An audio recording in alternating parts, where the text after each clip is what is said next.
සුරූපී රංගන ශිල්පිනි නයනතාරා වික්‍රමාරච්චි.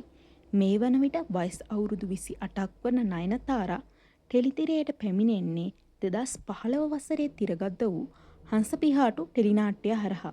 ඉන්පසු ඇය ස්වර්ණවාහිනියේම විකාශය වූ එරන්නන්දු ටෙලිනාට්‍යයටත් රංගන දායකත්වය ලබා දෙනවා. නයනතාරාගේ ජීවිතයේ රංගනයේ හැරවුම් ලක්ෂ්‍ය බවට පත්වන්නේ ටීවී දෙරණ ඔස්සේ විකාශය වූ දෙවන ඉනිම ටෙලිනාට්‍ය. මෙහිදී ඇය අතිශය ප්‍රේක්ෂක ආදරයක් දිනා ගැනීමට සමත් වන අතර එම රංගනය වෙනුවෙන් ඇය විවිධ සම්මාන දිනා ගැනීමට පවා සමත් වනවා. ඒ අනුව රයිගම්, සුමති, පීපල්ස් අවෝඩ්ස් වැනි සම්මාන උළෙලවල් වල ජනප්‍රියම නිළියට හිමි සම්මානය පිට වසර ගණනාවක් දිනා ගැනීමට සුරූපී රංගන ශිල්පිනී නයනතාරාට හැකියාව ලැබෙනවා. ඒ විතරක් නෙමෙයි, මේ හරහා බොහෝ දෙනාගේ ආදරය දිනා ගන්නට ඇයට හැකියාව ලැබෙනවා.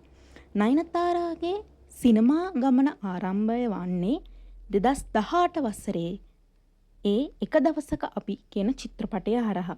එපමණක් නොව ඇය විශිෂ්ට රංගනයක නිරත වනවා. 2023 වසරේ ITN විකාශය වූ ජීවිතේ එක් දවසක් ටෙලිනාට්‍ය හරහා. මෙය ඇගේ රංගන ජීවිතේ විශිෂ්ටතම ටෙලි රංගනයක් බවට පත්වනවා.